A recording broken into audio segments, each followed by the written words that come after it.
If you're just checking out my channel, you probably notice I have a few original figures featured in some of my content, from clips over on my socials to videos here on the channel. A little hobby of mine that took me a few years to master is kit bashing, taking model kits and toys apart and turning them into something else. As mentioned before, I have been kit bashing for about 2 to 3 years now, making many original characters for future stop motion videos. And today, I would actually like to share with you some of these said characters I have created. I hope you enjoy my custom action figure review. So here's a little backstory about the creation of my very first female custom action figure. After making my first good kit bash, the Patriot, I wanted to make a female character. Around that same time, I finished watching the Marvel Netflix show, rest in peace Marvel Netflix, Jessica Jones. So much like any creative incel after watching a show, I wanted to make an OC of it. This is kind of me crapping on myself because I will not lie, Beretta here is basically Mexican Jessica Jones, minus the crippling alcohol addiction and trust issues. You a PI? I'm just trying to make a living, you know, booze costs money, usually. I used about 4 female Marvel Legends action figures to make her. Going down the mental list in my head, we got the chest and lower half of Nicole from the Luke Cage double pack, X-Men Dazzler's jacket, Anniversary Edition silk head, hands, and bandana, and lastly, Domino's forearms, calves, and boots. Much like with all my customs, I buy all of my fodder from eBay and local collector shops. Once I got the parts, I wanted Beretta's style to reflect the world she hails from. And devaluing myself even further, I must confess with great shame, the quote-unquote original world I made up was inspired by fellow stop-motion animator Moonshine Animations. If you know of Moon's Shrapnel series, then you can probably guess exactly the kind of world I made my original action figures for. I mean, for crying out loud, I made a half-assed, honest-to-God fan animation poorly reenacting the first episode of Kill Contract. Screw you, Illuminations. Anyway, so yeah, Beretta's wardrobe is a subtle mix of modern and post-apocalyptic. I guess you could say, in my side of shrapnel.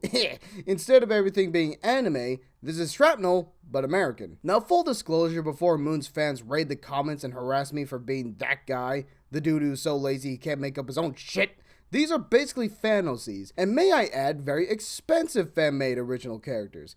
I spent around $30 to $80 just making Beretta, so before some of you feel the need to shame me, there is no need. My parents are doing that to me already. This glorified fan train doesn't stop here either, because the next custom action figure is my version of Shrapnel's death engines, humanoid androids powered by blood and anime angst. Up next we got Metamorpha. So yeah, Metamorpha is a bloodthirsty android who's only concerned with upgrading herself. Stronger weapons, stronger body, and superior tech. Funny story of how I had the idea to make her, it was around the time when Marvel Legends Omega Sentinel was announced for an X-Men wave. I did not care about the figure itself, but those futuristic arms were just calling to me. Not to mention the arm accessories just sealed the deal. So I decided to track down Omega Sentinel at my local Wally Mart and bought 2 of her. Around this time, I had stockpiled a literal box of kit bashing fodder. So I rummaged through, and after moving many plastic bodies around, I came across the perfect one, Marvel Legends Silver Sable. I dismembered her arms and decapitated her head and got right to work on creating Metamorpha. Fun fact, I got the idea of her name because of the gun arm accessories. So her name is literally what she does, morphs the metal parts of her body like the T-1000 from Terminator 2 Judgment Day. I really wanted that idea to reflect her look. I even made an alternate body with Marvel Legends Jocasta, but I used it for a failed kit bash and the body was decimated in the process. A lot of irreversible drilling. So, Metamorpha is in her default body for now until I get my hands on another Jocasta figure. Morpha's appearance is pleasing to the eye, coherent, and the most simple of the kit bashes I've done in my earlier days in the hobby.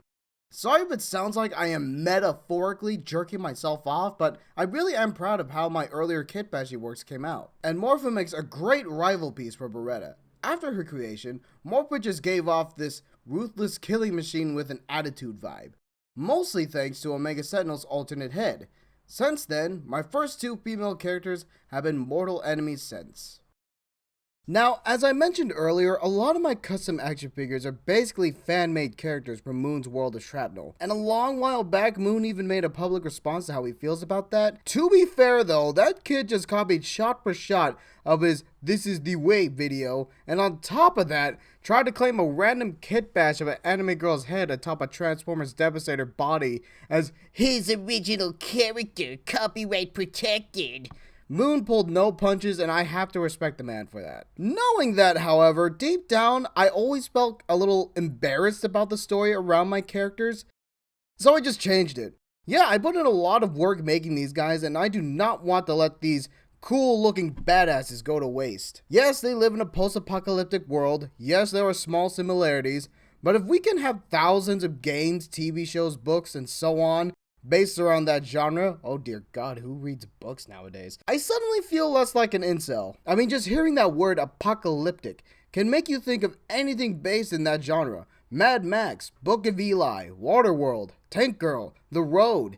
And that's just movies. My point is, many stories can share many similarities as long as the influence is not a blatant ripoff. I'm sorry this derailed into defending the stories behind pieces of plastic that no one on the planet's going to give a shit about, but this kind of thing has always ate at me inside. Creativity should not be limited, even if there are similarities to characters, stories, and genres. It all boils down to their differences. People compare Doomslayer to Master Chief and Spear from Primal a lot of times. They are similar in them being unstoppable one-man armies, sort of, but their differences define them as the individual. Master Chief could totally kill the shit out of space demons, but not over a pet bunny. Spear no way in hell could square up on the Covenant, but he sure as hell would try. So yeah, I personally feel the changes I made to the origin of these characters and the world they live in is different enough to call my own, and I really do want to share more of them with you guys.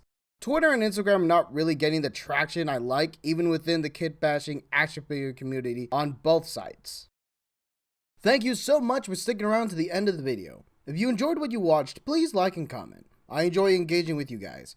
Or anyone really. I need some validation for my joke of an existence. And this is totally optional, but if you want to stay up to date on what I am up to, feel free to subscribe, smack that bell's cheeks, I hit the fucking mic, and follow me on my socials. I got one more video in the works before I go back to working on my stop motion project, so stay tuned, and I hope to see you next time. Peace.